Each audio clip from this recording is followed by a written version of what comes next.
ಕಸಪ ಬ್ರಹ್ಮನ ಮಗ ದ್ವಿತೀಯ ಗರ್ಭ ಸಂಜೋಗ ಚತುರ್ಮುಖನ ಬ್ರಹ್ಮನ ಮೊಮ್ಮಗ ವಿಧಾತನಿಂದ ವಿಧಿ ಬಲವನ್ನೇ ಬದಲಾಯಿಸಿ ಮರಣವನ್ನ ನೆಟ್ಟಿ ನಿಂತ ಮಹಾವೀರ ಆದಿತ್ಯ ಮಕ್ಕಳ ಅಟ್ಟಹಾಸವನ್ನು ಸುತ್ತಿ ಹಾಕಿ ಆದಿತ್ಯನ ಅಟ್ಟಹಾಸವನ್ನು ಮೆಟ್ಟಿ ನಿಂತ ಮಹಾಪರಾಕ್ರಮಿ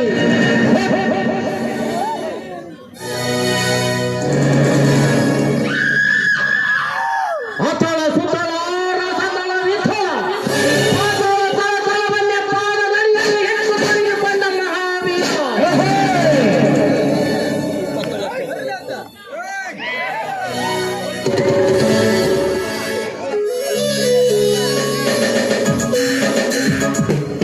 ಈ ನಾಡಗೌಡ ದಳಪತಿ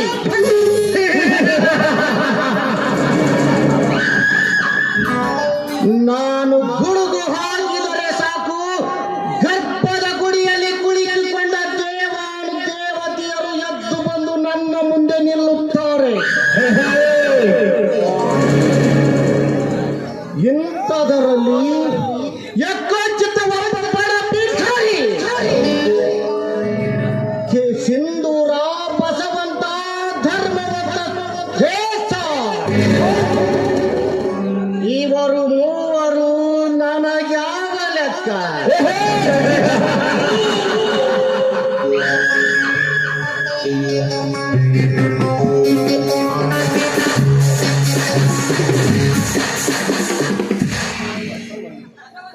ಬಸವಂತನ ಹೆಂಡತಿ ಗಿರಿಜಾ. ಓರೆ ಏನಿವಳ ಸೌಂದರ್ಯ, ಏನಿವಳ ಮೈಮತ, ದೇವಲೋಕದ ಅಪ್ಸರೆಯನ್ನೇ ಮೀರಿಸುವಂತ ಇವಳ ಸೌಂದರ್ಯ. ಗಿರಿಜಾ ನನ್ನ ಕಣ್ಣಿನಲ್ಲಿ ಕೋಲ್ಮಿಂಚಿನಂತೆ ಶರವೇಗದಲ್ಲಿ ಓಡುತ್ತಿದ್ದಾಳೆ. ಓಡಲಿ ಗಿರಿಜಾ. ಒಂದಲ್ಲ ಒಂದು ದಿನ ನನ್ನ ಅರಮನೆಯ ಮಂಚಕ್ಕೆ ನಿನ್ನನ್ನು ಕರೆತಂದು ನಿನ್ನ ಗುಂಡಾದ ದೇಹವನ್ನು ಸವಿಯದಿದ್ದರೆ ನಾನು ಈ ಊರ ದಳಪತಿಯೇ ಅಲ್ಲ.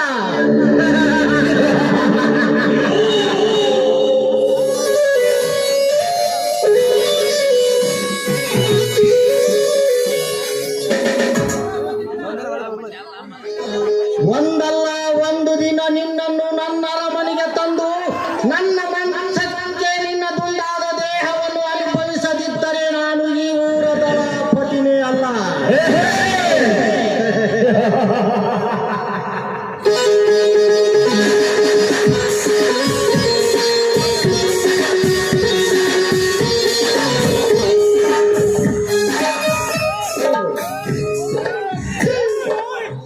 ನಿಲ್ಲು ಗಿರಿಜಾ, ನಿಲ್ಲು. ಈ ಊರು ದಳಪತಿ ಕರೆದರು ಕೇಳಿಸಲಿಲ್ಲವೆಂದು ಹೊರಟು ಹೋಗುತ್ತಿರುವೆಯಲ್ಲ. ಎಷ್ಟು ಸತ್ತಿರಬೇಕು ನಿನಗೆ? ಹೇ ನಾಡಗೌಡ, ಮುಂದಕ್ಕೆ ನಾಲ್ಗೆ ಉದ್ದ ಬಿಟ್ಟರೆ ಪರಿಣಾಮ ನೆಟ್ಟಗಿರುವುದಿಲ್ಲ. ನಾನೊಂದು ಪ್ರಶ್ನೆ ಕೇಳ್ತೀನಿ, ಉತ್ತರ ಕೊಡ್ತೀಯಾ?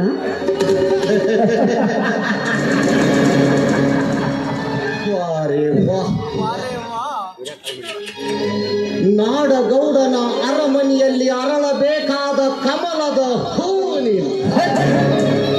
ಈಗ ಬಡವ ಬಸವಂತನ ಬಡತನದಲ್ಲಿ ಅರಳುವ ಸಮಯ ಬಂದಿದೆ. ಗಿರಿಜಾ, ಕೇಳು ನಿನ್ನ ಪ್ರಶ್ನೆಯನ್ನು ಯಾವುದು ಎಂದು. ಪ್ರಶ್ನೆ ಕೇಳಬೇಕಲ್ಲವೇ? ನಾಡಗೌಡ, ನೀನೇನು ಮಾನವರಿಗೆ ಹುಟ್ಟಿದ್ದೀಯೋ ಅಥವಾ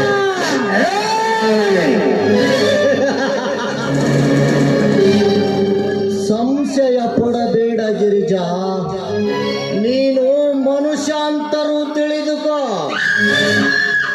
ಇಲ್ಲ ಮೃಗ ಅಂತರೂ ತಿಳಿದುಕೋ. ಆದರೆ ನಾನೀಗ ಹಸಿವಿನಿಂದ ಪೊಳಲಾಡುತ್ತಿದ್ದೇನೆ. ಕೈ ಒಡ್ಡಿ ಭಿಕ್ಷಾಂದಿ ಎಂದು ದೀನನಾಗಿ ನಿನ್ನನ್ನು ಬೇಡುತ್ತಿರುವೆ. ನೀಡಲಾರದೆ ನಿರ್ದೈವಿ ನೀನಾಗಬೇಡ ಗಿರಿಜಾ. ನಿನ್ನ ದೇವರಿಗೆ ನೀಡುವ ಅನ್ನದ ತಾಟಿನಲ್ಲಿ ನನಗೂ ಸ್ವಲ್ಪ ಕೊಟ್ಟು ಪುಣ್ಯ ಕಟ್ಟಿಕೊಳ್ಳಬೇಕಲ್ಲ ಗಿರಿಜಾ. ನಾಡಗೌಡ, ನಿನ್ನ ಜೊತೆ ನನ್ನದೇನು ಮಾತು? ನಾನು ಸ್ವಚ್ಛ ಮನಸ್ಸಿನಿಂದ ಮಡಿಯುಡಿಯಿಂದ ಭಕ್ತಿಯಿಂದ ದೇವಸ್ಥಾನಕ್ಕೆ ಹೊಂಟಿದ್ದೇನೆ. ಸುಮ್ಮನೆ ನನಗೆ ದಾರಿ ಬಿಡು.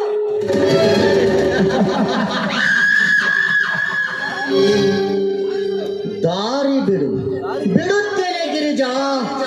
ಆದರೆ ನಾನು ಕೇಳುವ ಪ್ರಶ್ನೆಗೆ ನೀನು ಹೂ ಅಂದರೆ ಮಾತ್ರ, ಇಲ್ಲವಾದರೆ ಇಲ್ಲವಾದರೆ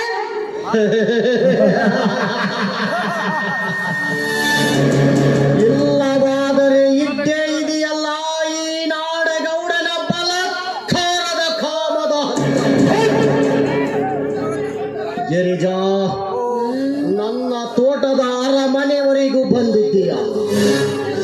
ಹೂ ಮುಡಿದುಕೊಳ್ಳದೆ ಹೋಗುವುದು ಖಂಡಿತ ಸರಿಯಲ್ಲ ಗಿರಿಜಾ. ನೀನು ಮುಡಿದುಕೊಂಡ ಮೇಲೆ ದೇವಸ್ಥಾನಕ್ಕಾದರೂ ಹೋಗು, ಇಲ್ಲ ಮನೆಗಾದರೂ ಹೋಗು.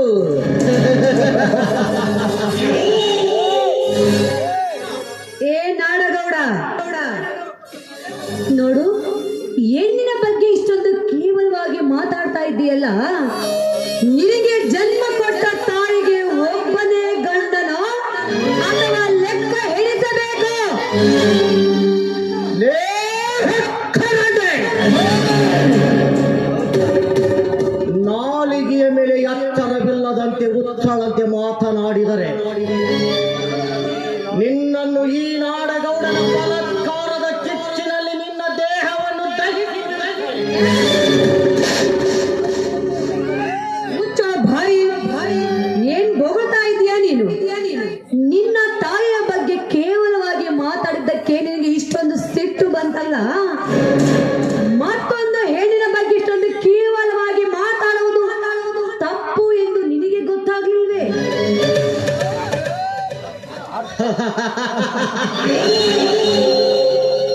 ಗಿರಿಜಾ, ಅರ್ಥ ಮಾಡಿಕೊಂಡೇ ನಿನ್ನ ಅಂದವಾದ ಕಮಲದಂತೆ ಕಂಗೊಳಿಸುತ್ತಿರುವ ಹಂಸದ ನೆಡೆಗೆ ನೋಡಿದ ಹೆಣ್ಣನ್ನು ಮುಟ್ಟಿ ಮುತ್ತು ಪಡೆದ ಬಿಟ್ಟವನಲ್ಲ ಈ ನಾಡಗೌಡ. ಎದೆ ಉಬ್ಬಿಸಿ ಬಿಂಕದಿಂದ ಎದೆ ಉಬ್ಬಿಸಿ ಮಾತನಾಡಿದರೆ ನಿನ್ನ ಯೌವನದಲ್ಲಿರುವ ಅಂದವನ್ನು ನಾನು ಮಂಗನಂತೆ ಕೆಡಿಸಬೇಕಾಗುತ್ತದೆ.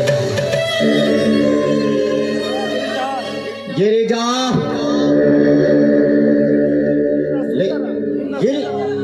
ಗಿರಿಜಾ, ನಿನ್ನ ನಂದನವನಕ್ಕೆ ನಾನು ಕಾಲಿಡುವ ಮುಂಚೆ ನೀನಾಗಿ ನನ್ನನ್ನು ಬರಮಾಡಿಕೊಂಡರೆ ಸರಿ, ಇಲ್ಲವಾದರೆ ನನ್ನ ಕಾಮದ ಅಸ್ತ್ರವನ್ನು ಹೇಗೆ ಉಪಯೋಗಿಸಬೇಕೆಂಬುದು ನನಗೆ ಚೆನ್ನಾಗಿ ಗೊತ್ತು.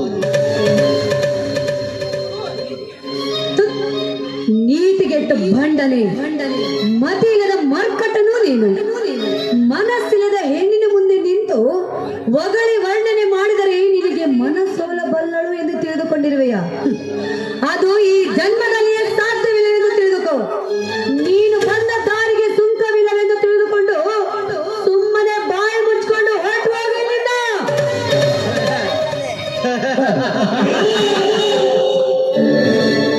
ಹೊರಟು ಹೋಗಲು ಬಂದಿಲ್ಲ ಈ ಸರದಾರ ನಾಡಗೌಡ. ಯೌವನ ತುಂಬಿದ ಪಕ್ಕ ಬಲಿತ ಹಕ್ಕಿಯನ್ನು ಹಾಕಿ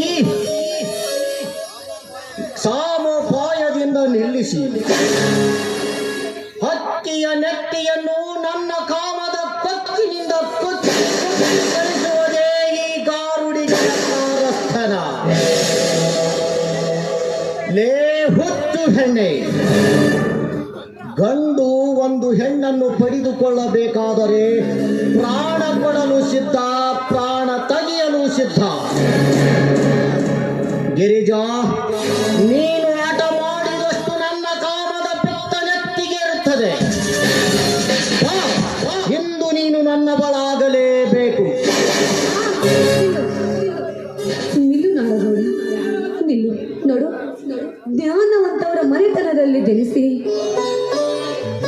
ಈ ರೀತಿ ಜ್ಞಾನದಿಂದ ನಡೆದುಕೊಳ್ಳಬೇಕೇ ಹೊರತು ಅಜ್ಞಾನದಿಂದ ನಡೆದುಕೊಂಡರೆ ಈ ಸಮಾಜದ ಹೆಣ್ಮಕ್ಕಳು ನಿನ್ನ ಮಣ್ಣು ಸೇರಿಸಬೇಕಾಗುತ್ತದೆ. ಬಲು ಎಚ್ಚರದಿಂದ ಮಾತನಾಡು. ಎಚ್ಚರ ಎಚ್ಚರ ಹೇಳುವ ಹುಚ್ಚುರಂಡೆ. ಲೇ, ತುತ್ತು ಕೂಳಿಗಾಗಿ ತುತ್ತೂರಿ ಊದುತ್ತಿರುವ ಬಡ ರೈತನ ಹೆಂಡತಿ ನೀನು. ಈ ನಾಡಗೌಡನನ್ನು ಮಣ್ಣು ಮಾಡುತ್ತೀಯ? ಅದು ಎಂದಿಗೂ ಸಾಧ್ಯವಿಲ್ಲ. ಗಿರಿಜಾ, ಈ ನಾಟಕದ ನಾಂದಿ ಈಗ ಪ್ರಾರಂಭವಾಗಿದೆ. ಅದುವೇ ಕಾರಸ್ಥಾನದ ದೃಶ್ಯ. ನನ್ನ ಸೇಡಿನ ರಕ್ತದ ಕಣಕಣಗಳನ್ನು ಬರೆಯುತ್ತಿರುವ ನಾಟಕದಲ್ಲಿ ನೀನು ನಾಯಕಿಯಾದರೂ ಸರಿ, ಇಲ್ಲ ಖಳನಾಯಕಿಯಾದರೂ ಸರಿ, ಇಂದು ನೀನು ನನ್ನವಳಾಗಿ ನನಗೆ ಸುಖ ನೀಡಲೇಬೇಕು. ನಿಲ್ಲು ನಾಡಗೌಡ, ನಿಲ್ಲು. ನೋಡು, ಆಟಕ್ಕೆ ಬಿದ್ದು ನಿನ್ನ ಮನೆತನದ ಮಾನ ಮರ್ಯಾದೆಯನ್ನು ಬೀದಿ ಪಾಲು ಮಾಡಬೇಡ. ನಿನಗೆ ಕೈ ಮುಗಿ ಬೇಡ್ಕೊಳ್ತೀನಿ. ನಾನು ದೇವಸ್ಥಾನಕ್ಕೆ ಹೋಗ್ಬೇಕು. ಸುಮ್ಮನೆ ನನಗೆ ದಾರಿ ಬಿಡು.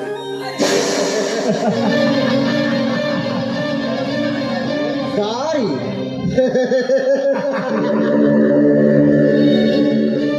ಗಿರಿಜಾ, ಕಲ್ಲಲ್ಲಿ ಕಲ್ಲಾಗಿ ಕಣ್ಣು ಮುಚ್ಚಿ ಕುಳಿತುಕೊಂಡಿರುವ ಆ ದೇವರಿಗೆ ಬಿಟ್ಟು ಈ ದೇವರಿಗೆ ಗಿರಿಜಾ, ನನ್ನ ಆಶೆಯ ಹೂವಾಗಿ ಆಶಿಗೆಯ ಮೇಲೆ ಆಯಿಸಿ ಮೈ ಬೆಚ್ಚಗ ಮಾಡಿಕೊಂಡ ಮೇಲೆ ನೀನು ದೇವಸ್ಥಾನಕ್ಕಾದರೂ ಹೋಗು, ಎಲ್ಲ ಮನೆಗಾದರೂ ಹೋಗು. ಸುಮ್ಮನೆ ಕಣ್ಮುಚ್ಚಿಕೊಂಡು ಸರಸರನೆ ಸರಸವಾಡಿ ಸರಕ್ಕನ ಸರಿದೋಗು ಬಾ ಗಿರಿಜಾ. ಏ ತಾಯಿ ಜಗನ್ಮಾತೆ, ಈ ಪಾಪಿಯ ಕೈಯಿಂದ ನನ್ನನ್ನು ರಕ್ಷಣೆ ಮಾಡುವರು ಯಾರು? ನನ್ನನ್ನೀಗ ಕಾಪಾಡುವ ಭಾರ ನಿನ್ನಲ್ಲಿ ಕೂಡಿದೆ ತಾಯಿ.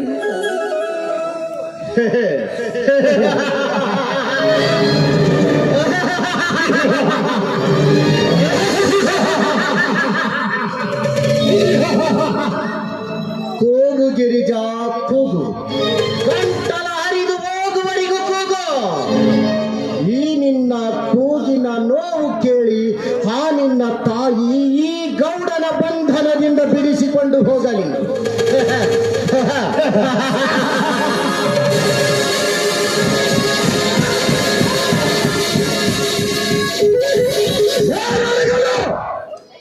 ಓ ಹೆಣ್ಣು ಮಗಳ ಕೈ ಬಿಟ್ಟು ದೂರ ಸರಿ, ಇಲ್ಲವಾದರೆ ನಿಂತ ಜಾಗದಲ್ಲಿ ಮಣ್ಣು ಸೇರುತ್ತೀಯ ಮಗನೇ.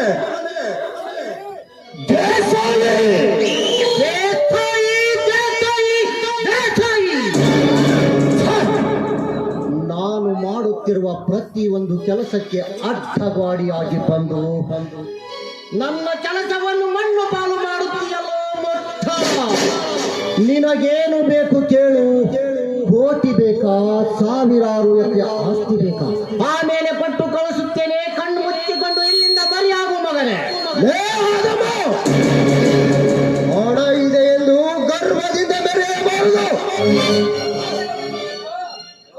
ಗೌಡರ ದರ್ಪ ಇದೆ ಎಂದು ಬಡ ಹೆಣ್ಣು ಮಕ್ಕಳ ಕೈಗೆ ಶೀಲಕ್ಕೆ ಕೈ ಹಾಕಬಾರದು. ಮುಟ್ಟಲು ದೇಸಾಯಿ, ಇದು ಧರ್ಮಯುಗವಲ್ಲ, ಇದು ಕರ್ಮಯುಗ.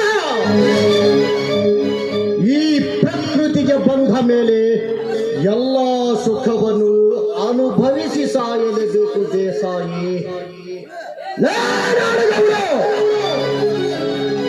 ನೀನು ಮಾಡುವ ಈ ಮತಿಹೀನ ಕೃತಿಗೆ ನಿನ್ನ ಮನೆತನದ ಮಾನ ಗೌರವ ಕುಸಿದು ಮಣ್ಣು ಸೇರಿದರೆ ನೀನು ಬದುಕಿತ್ತು ಸಂತಂತಲೇ ಮುಟ್ಟಾಳು.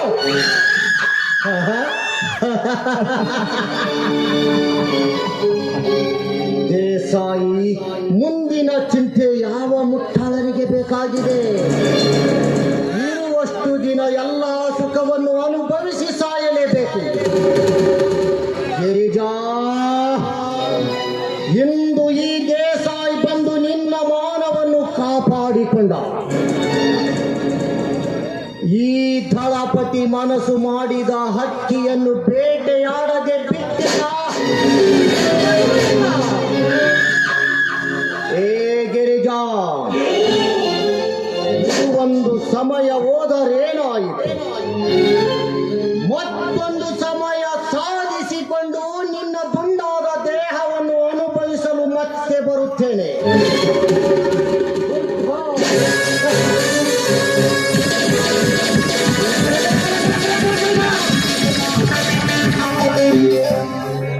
ಹೋಗಲೇ ಹಲ್ಗಾನನ ಮಗನೇ. ಲೇ ನಾಡಗೌಡ, ನೀನು ಹೇಗೆ ಸಂಚು ಹಾಕಿದರು ಅದನ್ನು ಹೇಗೆ ಬಗ್ಗು ಬಡಿಯಬೇಕೆನ್ನುವುದು ಈ ಧರ್ಮರಾಜ ದೇಸಾಯಿಗೆ ಚೆನ್ನಾಗಿ ಗೊತ್ತು. ತಂಗಿ ಗಿರಿಜಾ, ಇಂಥ ಕಾಮ ಪಿಶಾಚಿಗಳು ಊರಿನ ಗಲ್ಲಿ ಗಲ್ಲಿಯಲ್ಲಿ ನಾಯಿ ಕೊಡಿಯಂತೆ ಬೆಳೆದು ನಿಂತಿರುವಾಗ ಅಂಥದ್ರಲ್ಲಿ ಮಾನವಂತ ಸ್ತ್ರೀಯರು ಮನೆ ಬಿಟ್ಟು ದೇವಸ್ಥಾನಕ್ಕೆ ಬರಲು ಹಿಂದೇಟು ಹಾಕುತ್ತಾರಮ್ಮ, ಹಿಂದೇಟು ಹಾಕುತ್ತಾರೆ. ದಣ್ಯರ, ಇವತ್ತು ನೀವು ನನ್ನ ಪಾಲಿಗೆ ಸಾಕ್ಷಾತ್ ಆ ಪರಶಿವನೇ ಬಂದು ನನ್ನ ಮಾನವನ್ನು ಕಾಪಾಡಿದಂತೆ ನನ್ನ ಪ್ರಾಣವನ್ನು ಉಳಿಸಿಬಿಟ್ರೆ ದಣ್ಯರ ನೀವು. ಗಿರಿಜಾ, ಆ ದೇವರು ಮಾನವನಾಗಿ ಈ ಭೂಮಿ ಮೇಲೆ ಹುಟ್ಟಿಸಿದಾಗ 16 ಒಳ್ಳೆಯ ಕೆಲಸ ಮಾಡಿದಾಗ ಮಾತ್ರ ಆ ಶಿವನು ಮೆಚ್ಚುತ್ತಾನಮ್ಮ, ಶಿವನು ಮೆಚ್ಚುತ್ತಾನೆ. ಅದು ಬಸವಂತ ಈ ಕಡೆಗೆ ಬರ್ತಾ ಇದ್ದಾನೆ. ಇಲ್ಲಿ ನಡೆದ ಸರಳ ಅಧ್ಯಯನವನ್ನು ಅವನ ಮುಂದೆ ವಿಸ್ತರಿಸಬೇಡಮ್ಮ, ವಿಸ್ತರಿಸಬೇಡ. ದಣ್ಯರ ನೋಡಿ, ನೀವು ಈ ಸುತ್ತಮುತ್ತ ಹಳ್ಳಿಗೆಲ್ಲ ದೇವರಿದ್ದಂತೆ. ನಿಮ್ಮ ಮಾತನ್ನು ನಾನು ಮೀರುವುದು ಉಂಟೆ? ನೀವು ಹೇಳಿದ ಹಾಗೆ ಆಗಲ್ಲ. ಗಿರಿಜಾ, ಈ ಮಾತನ್ನು ನಿನಗೆ ಹೇಗೆ ಹೇಳಿದೆ ಅಂದ್ರೆ, ನೀನು ಗಂಡನ ಮನೆಯಲ್ಲಿ ಬದುಕಿ ಬಾಳಬೇಕಾದ ಇಂಥ ಕೆಟ್ಟ ಸಂಗತಿ ಗಂಡನ ಮುಂದೆ ಬಿಚ್ಚಿ ಹೇಳಿದರೆ ಮುಂದೆ ನಿನ್ನ ಜೀವನಕ್ಕೆ ಆಪತ್ತಿನ ಸರಮಾಲೆಯೇ ಸೃಷ್ಟಿಯಾಗುತ್ತದಮ್ಮ, ಆಪತ್ತಿನ ಸರಮಾಲೆಯೇ ಸೃಷ್ಟಿಯಾಗುತ್ತದೆ. ಹಾ ತಂಗಿ, ನಾನಿನ್ನು ಹೋಗಿ ಬರಲೇನಮ್ಮ?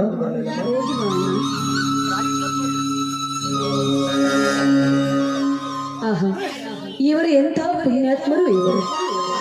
ಈ ಸಮಾಜದಲ್ಲಿರುವ ಪ್ರತಿಯೊಂದು ಹೆಣ್ಣು ಮಕ್ಕಳು ಗಂಡು ಮಗುವಿಗೆ ಜನ್ಮ ನೀಡಿದರೆ ಇವರ ಹೆಸರನ್ನೇ ನಾಮಕರಣ ಮಾಡಬೇಕು. ನಿಜಕ್ಕೂ ಇಂಥ ಕರ್ಣಮೂರ್ತಿಯನ್ನು ನಾನು ಇದುವರೆಗೂ ಎಲ್ಲಿ ಕಂಡೇ ಇಲ್ಲ. ಇವರು ನನ್ನ ಭಾಗ್ಯದ ದೇವರಾಗಿ ಬಂದು ನನ್ನ ಮಾನ ಪ್ರಾಣ ಎರಡೂ ಕಾಪಾಡಿದರು. ಒಂದು ವೇಳೆ ಇವರೇನಾದರೂ ಸರಿಯಾದ ಸಮಯಕ್ಕೆ ಬರದೆ ಹೋಗಿದ್ದರೆ ಇಷ್ಟೊತ್ತಿಗೆ ನನ್ನ ಶೀಲ ಆ ಕೀಚಕನ ಪಾಲಪ್ಪೈತೆ.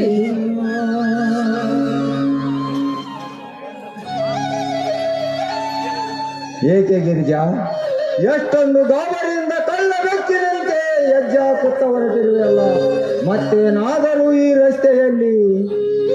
ಸ್ವಾಮಿ ನೋಡಿ, ನಾನು ಈ ರಸ್ತೆಯಲ್ಲಿ ನಡೆದು ಬರಬೇಕಾದ್ರೆ ಒಂದು ಕೆಟ್ಟ ಕಾಡು ಮೃಗವು ನನ್ನನ್ನು ತಿನ್ನಲು ಹೊಂಚಾಕಿ ಕಾದು ಕುಳಿತಿತ್ತು ಕಣ್ರಿ.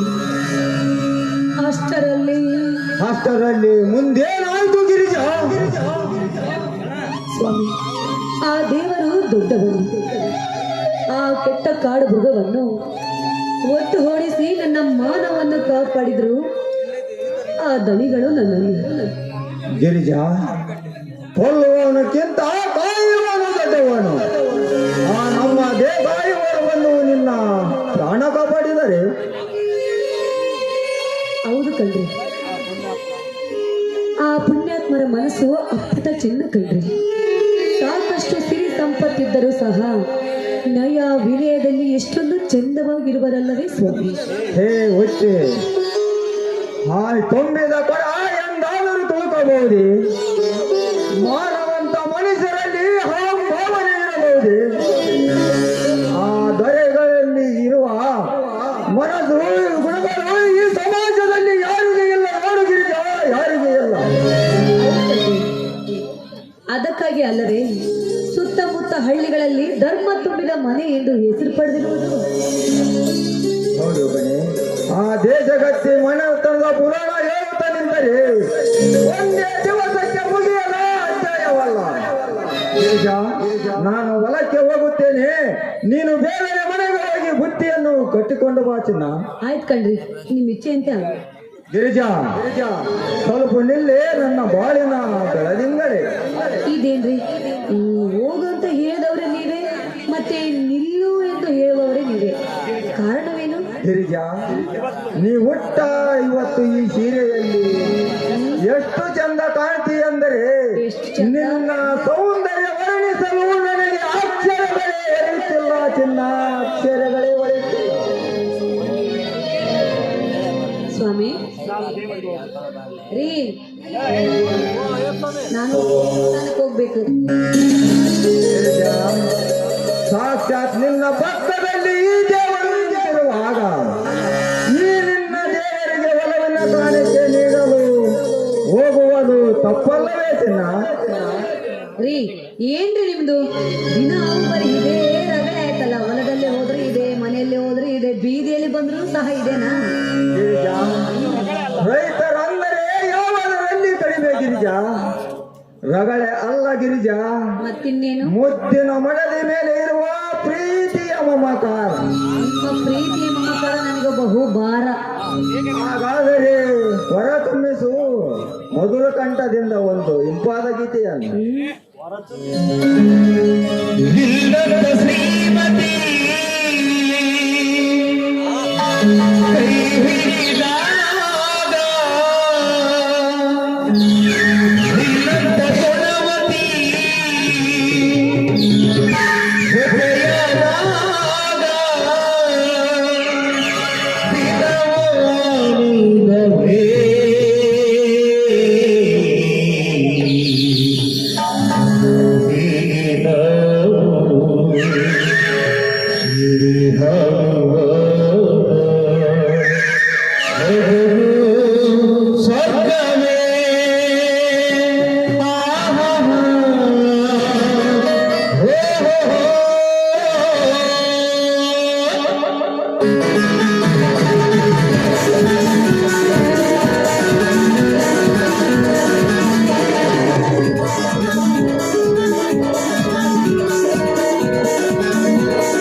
Oh,